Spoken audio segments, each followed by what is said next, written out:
Bonjour à tous. Aujourd'hui, nous allons aborder un sujet important et universel, la peur, l'ennemi juré de la confiance en soi et de la réalisation de vos rêves. Bienvenue également à vous qui nous suivez derrière vos différents écrans. Je vous invite à vous abonner si ce n'est pas déjà fait et activer la cloche pour ne pas manquer nos prochaines vidéos qui pourraient transformer votre vie. Vous est-il déjà arrivé de sentir une hésitation, un doute ou une excuse vous retenir juste au moment de passer à l'action? Peut-être avez-vous évité de fixer des objectifs clairs en vous disant « je sais ce que je veux, pas besoin de l'écrire ». Ou peut-être procrastinez-vous, repoussant vos ambitions au week-end, aux vacances ou à un vague plus tard. Si cela vous parle, vous n'êtes pas seul. La peur, sous toutes ses formes, sabote nos meilleures intentions et nous enferme dans une zone de confort qui limite notre potentiel. Dans ce voyage, nous allons explorer pourquoi la peur nous paralyse, comment la zone de confort devient un piège et surtout, comment en sortir pour libérer votre grandeur personnelle. À travers des histoires inspirantes, des principes psychologiques et des exercices pratiques, vous découvrirez comment transformer vos craintes en carburant pour la réussite. Que vous rêviez d'une carrière épanouissante, d'une liberté financière ou d'une vie plus alignée avec vos valeurs, ce guide est pour vous. Alors, prenez un stylo, un carnet, coupez-vous de toutes sortes de distractions et commençons. Dans l'espoir que ce que nous allons partager aujourd'hui vous poussera à agir, laissez un petit pouce bleu et partagez-nous vos réflexions en commentaire. Je me ferai le plaisir de vous lire.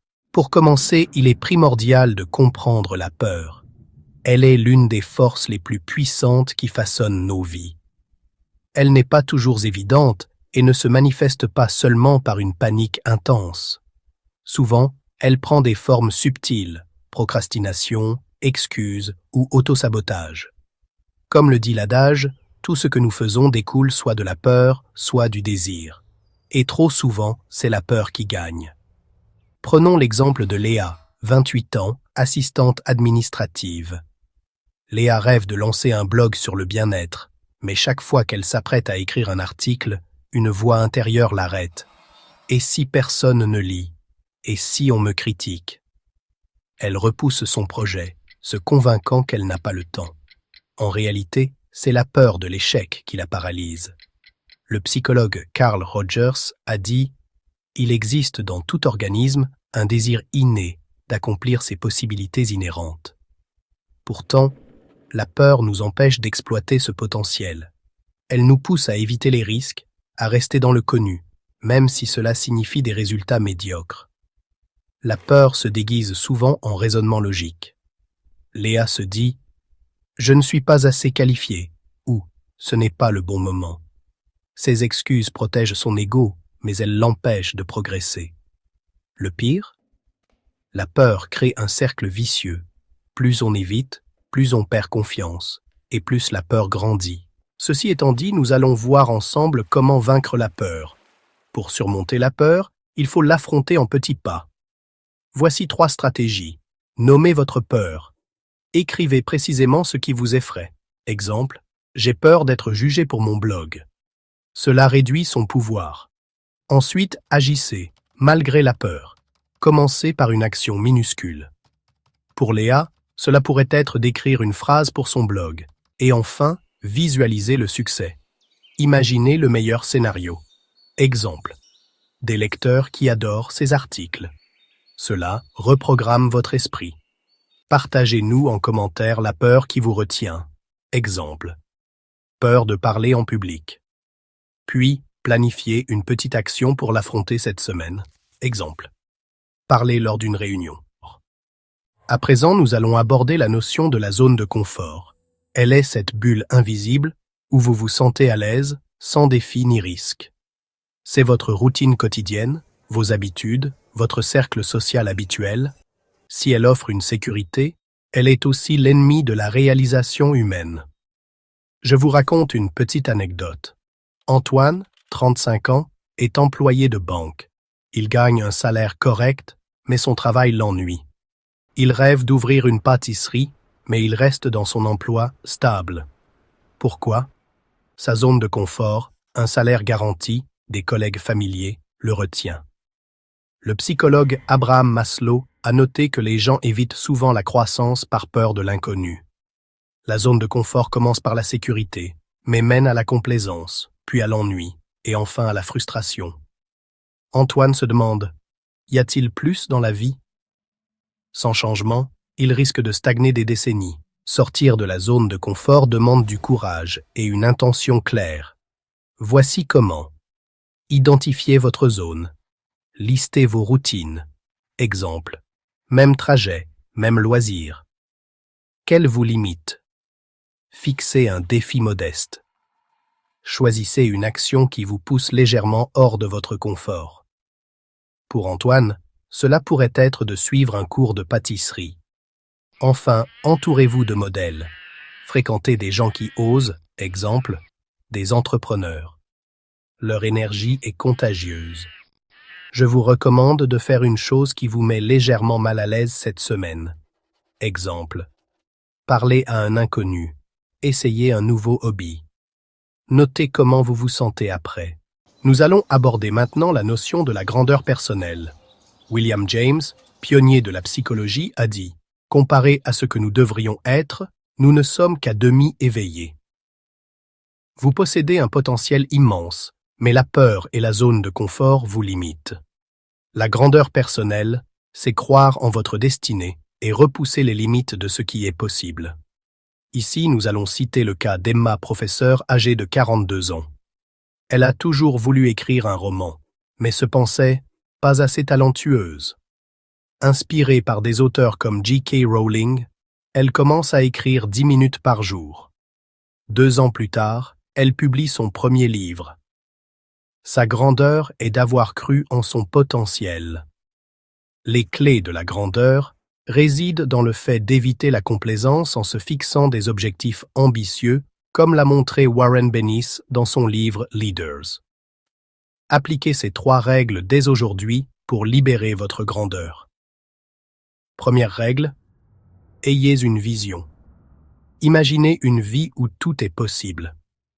Où voulez-vous être dans 5 ans? Deuxième règle, croyez en vous.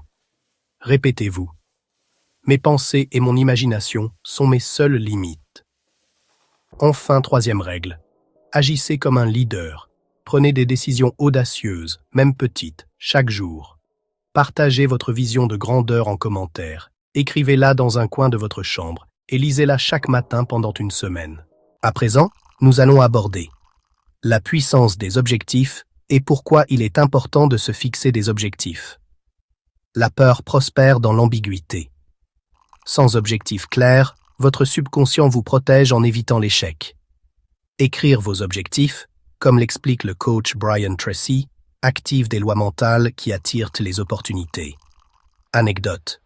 Julien, 30 ans, veut changer de carrière pour devenir consultant en marketing. Sans objectif écrit, il procrastine. En listant « Obtenir une certification en marketing d'ici 6 mois », il se motive et agit. 1 an plus tard, il lance son activité. Voici un plan en 3 étapes pour se fixer des objectifs efficaces. Rêvez grand. Imaginez aucune limite. Temps, argent, compétences. Que voulez-vous vraiment? Écrivez 10 rêves. Exemple.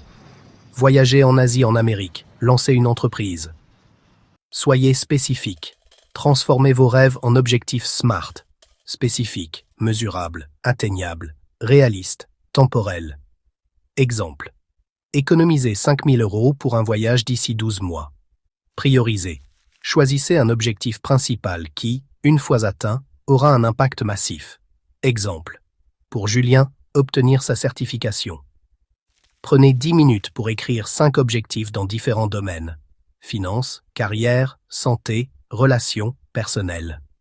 Choisissez le plus important et planifiez une action pour cette semaine.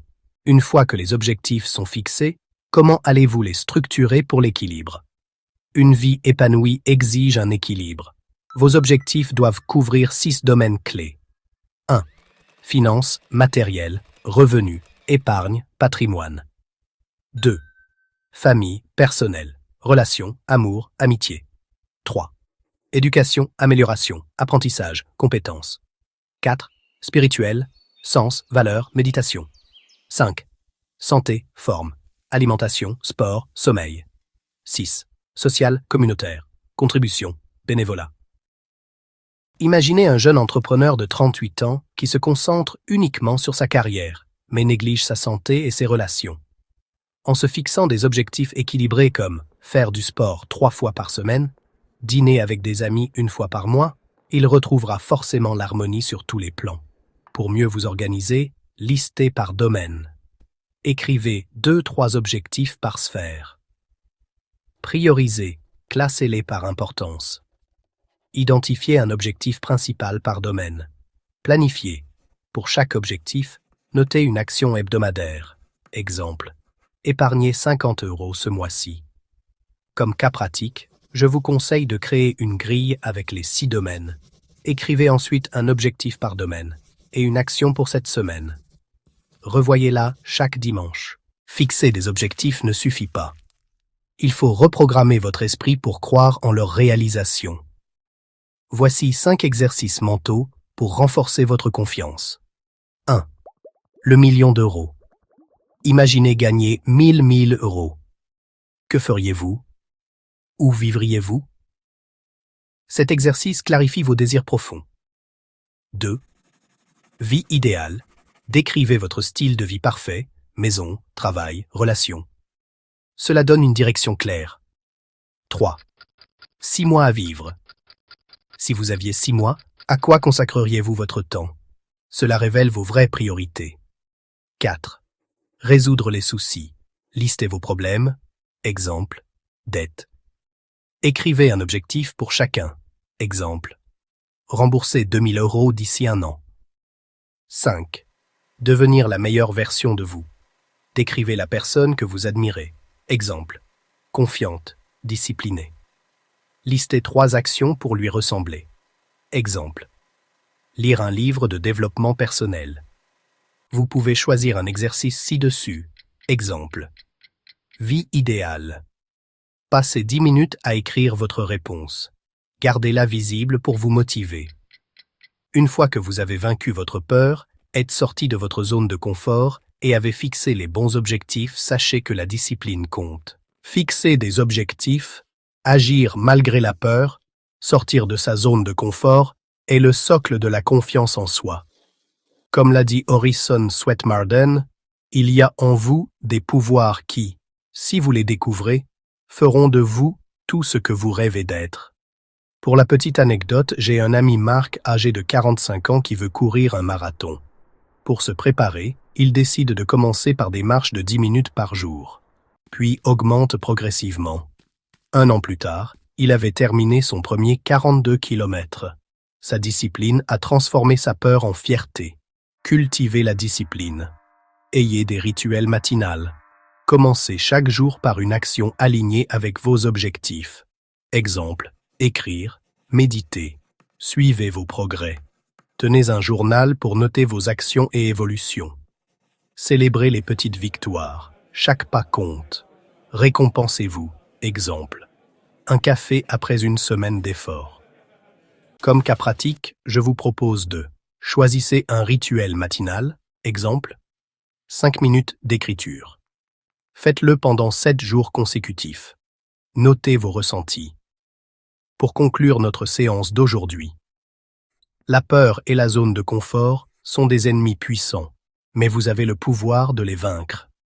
En fixant des objectifs clairs, en agissant malgré les doutes et en cultivant la discipline, vous libérez votre grandeur personnelle. Comme l'a dit William James, vous possédez des pouvoirs que vous n'utilisez pas encore. Il est temps de les réveiller. Commencez aujourd'hui. Écrivez un objectif, faites un petit pas hors de votre zone de confort et croyez en votre potentiel. Merci à vous dans la salle ainsi qu'à ceux qui nous suivent sur nos différents réseaux sociaux. Aimez la vidéo si elle vous a motivé et partagez-la avec vos proches. Et abonnez-vous si ce n'est pas encore fait, afin pour plus d'inspiration à partager. À bientôt.